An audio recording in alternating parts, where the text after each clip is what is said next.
Bom, gostaria de convidar para entrar no plenário o acusado, senhor Gilmar, por favor. Bom, após a oitiva das testemunhas, vamos passar agora para um interrogatório do acusado. Então, senhor Gilmar, por favor, se posicione. Bom, vamos tentar esclarecer algumas coisas aqui. E até mesmo pelo que o senhor já colocou nos autos, em sede policial, ao longo da instrução criminal, o senhor e, no caso, o senhor Reinaldo já tinham um relacionamento, correto? E parece que esse relacionamento não estava muito bom, né? Parece que ele tinha uma namorada, enfim. E o que aconteceu? Porque ele foi até a sua casa, quando ocorreu ali, né, um incidente. O que ele foi fazer na casa do senhor? Vocês já tinham combinado isso? Como é que estava? Não, excelência.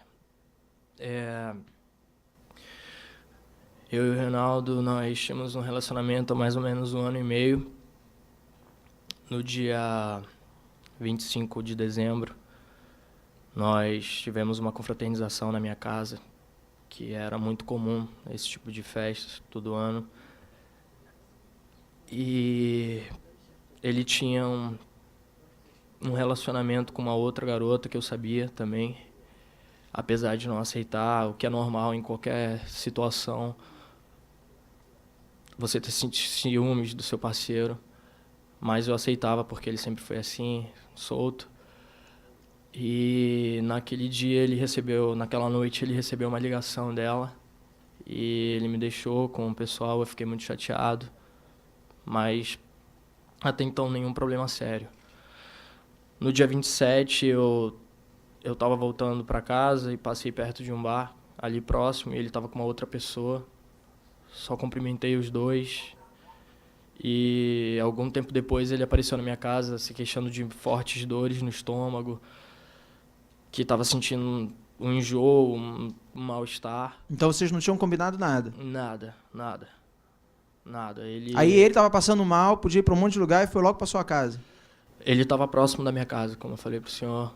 Então eu acredito que é a primeira pessoa que ele viu que poderia ajudá-lo. Até porque, apesar de tudo, nós tínhamos uma relação muito forte, muito. E esse medicamento, o midazolam dormonide, né, como nós colocamos, o médico perito colocou aqui, é de uso exclusivo hospitalar.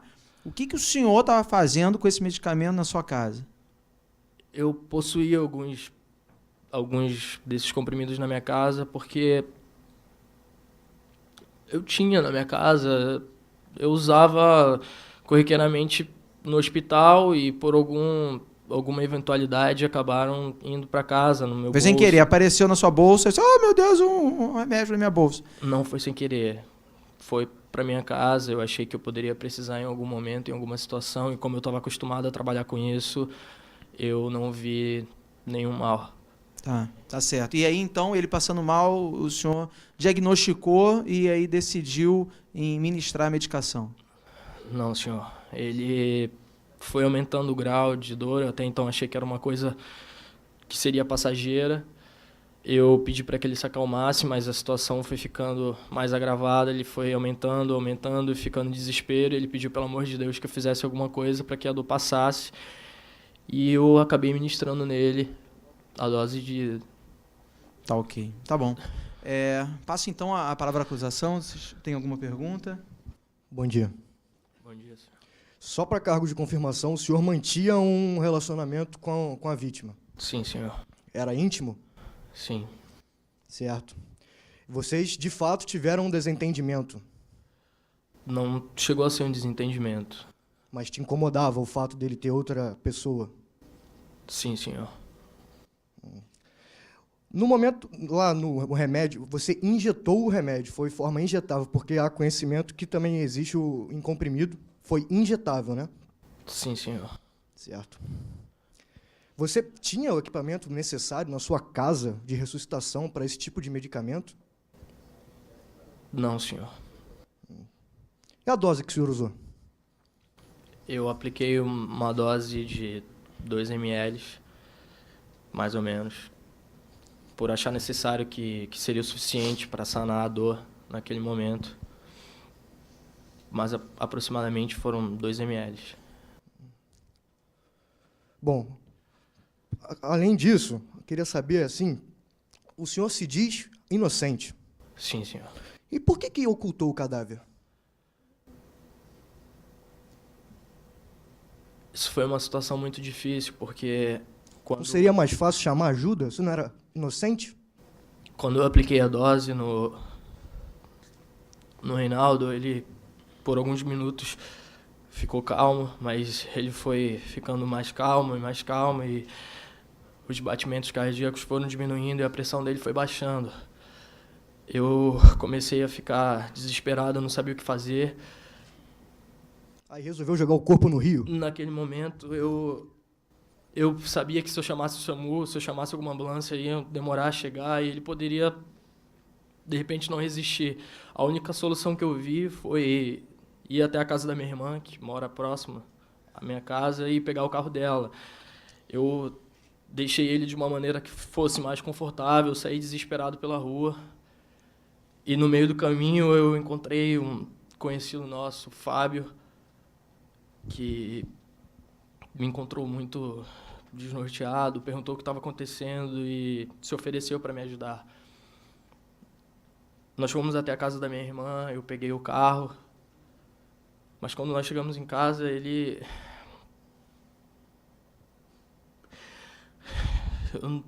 Eu não tinha intenção nenhuma de matar a pessoa que eu mais amava. Quando eu cheguei em casa, ele já estava no chão, já tinha acontecido tudo isso e eu fiquei desesperado.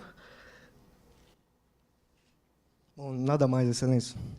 Obrigado. Ok. A defesa tem alguma pergunta? Senhor Gilmar, o senhor poderia definir como era a sua relação com o Reinaldo? Eu e o Reinaldo nos conhecemos numa festa e desde então nós passamos a ter uma relação muito próxima. Ele sempre conversava muito comigo. Eu chegava até a tratar ele como um filho pelo fato dele ser mais jovem que eu. E essa relação ela foi crescendo a cada momento que foi passando, porque quando ele se sentia sozinho, quando ele se sentia desamparado, ele sempre me procurava. E a partir de então, essa relação foi crescendo, mas nós nunca chegamos a assumir publicamente essa relação, até pelo fato dele ter uma namorada, da família dele também. Apenas os amigos mais próximos sabiam da nossa relação. O senhor afirma que amava Reinaldo. E em algum momento o senhor sentiu rancor, ódio, vontade de cometer uma maldade contra ele? Jamais, jamais. Eu amava o Reinaldo do fundo do meu coração, mas qualquer coisa eu seria capaz de morrer por ele. Mas ciúmes, qualquer pessoa sente ciúmes, qualquer relação, como eu já disse, é normal sentir ciúmes de uma pessoa. Eu nunca aceitei ele ter esse relacionamento com essa garota, mas jamais pensei em matar, jamais, eu não sou um assassino. O senhor tinha em sua casa medicamento exclusivo de uso hospitalar. O senhor tem alguma receita de algum médico que lhe indicou esse medicamento? Não. E como é que o senhor conseguiu esse medicamento?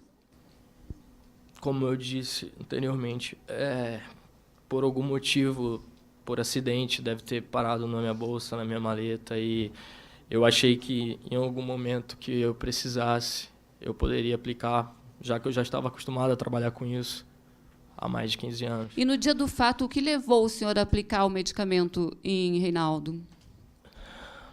O desespero dele. Ele estava de uma forma como se estivesse transtornado, como se ele não fosse aguentar. Naquele momento, eu pela minha experiência que eu tenho de enfermeiro, de trabalhar, de lidar com isso, eu achei que naquele momento aquilo seria a única solução e seria uma forma mais de relaxar ele, de fazer essa dor ser contida. Consta nos autos que o senhor Reinaldo ele comentou com a namorada Carol que podia ter uma doença grave, que só teria 3 meses de vida. O senhor sabe alguma coisa a respeito disso? Ele só me falou que ele estava passando por uns problemas muito sérios, mas ele não queria me contar. E a partir daí foi quando nós começamos a ter brigas mais sérias, porque eu achei que ele estava me escondendo alguma coisa, o qual eu nem fazia ideia. Até E o então, senhor era confirma isso. que nesse dia, anteriormente à aplicação do Dormonide, o Reinaldo ingeriu 4 comprimidos que o senhor não sabia do que se tratava e ele também não quis lhe dizer por que ingeriu esses comprimidos? Eu nunca, até então, até o dia, eu desconhecia o fato dele ter ingerido, até porque se eu soubesse eu não teria aplicado o Dormonide nele. E o senhor já havia aplicado esse medicamento anterior em pacientes no hospital? Sim, O senhor tem alguma notícia de que tenha alguma aplicação dado errado, causado algum problema ao paciente? não. Até então, não. E qual foi a sua reação ao ver a piora do seu parceiro? A minha reação foi de querer salvar, de querer fazer alguma coisa que pudesse ajudar ele. Eu tentei, naquele momento, fazer tudo que estava ao meu alcance e eu fiquei desesperado. Até então, eu sabia que se eu chamasse o SAMU, se eu chamasse uma ambulância, ninguém ia chegar a tempo, podia desfalecer ali e acontecer alguma coisa. Mas jamais eu teria aplicado com nenhuma intenção de matar. Eu não sou um assassino. Eu não sou um assassino. Então, o senhor confirma que, pegando o carro da sua irmã e socorrendo o seu parceiro, seria mais rápido do que chamar uma ambulância, porque o hospital encontrava-se longe e podia demorar o socorro a chegar? Sim, todos devem saber que esse tipo de procedimento sempre demoram. E do estado que ele estava ali naquele momento, era a única solução que eu vi, que eu achei que podia salvar ele. E quando o senhor encontrou o Fábio próximo à saída da sua casa, o senhor pediu ajuda e o Fábio disse que iria lhe ajudar. E qual foi o procedimento seguinte? Na verdade, o Fábio se ofereceu para me ajudar. Eu estava muito nervoso, estava sem chance de saber o que fazer. E ele se ofereceu para ir comigo, me acalmou. E nós fomos até a casa da minha irmã. Peguei o carro, ele acabou indo dirigindo porque eu estava muito nervoso. E uns 20 minutos depois nós chegamos na minha residência. E o que encontraram quando chegaram na residência? Quando eu cheguei em casa, o Reinaldo já não estava mais... Ele estava desacordado no chão. Eu corri para medir o pulso dele, para ver os batimentos, já tinham parado. Eu entrei em desespero, eu não sabia o que fazer e eu decidi ligar para a polícia. Eu queria ligar para a polícia, para alguém chegar lá, mas o Fábio foi contra. Qual foi a sugestão do Fábio nesse momento? A ideia de ocultar o cadáver foi do Fábio. Eu fui contra desde o início, eu disse para ele que jamais eu ia fazer isso, mas ele me pressionou, ele falou que a polícia não acreditaria, que nós seremos presos. Ele me pressionou muito e eu, o tempo todo eu neguei, eu disse que não, e eu bati o pé dizendo que eu não ia fazer isso, mas ele me pressionou e eu estava muito fragilizado naquele momento, sem saber o que fazer. E depois disso, o senhor se arrependeu de ter ajudado o Fábio a ocultar o cadáver do seu parceiro? Eu não queria ocultar o corpo. Quando eu vi, ele já tinha enrolado o corpo do Reinaldo no tapete e já estava saindo de casa.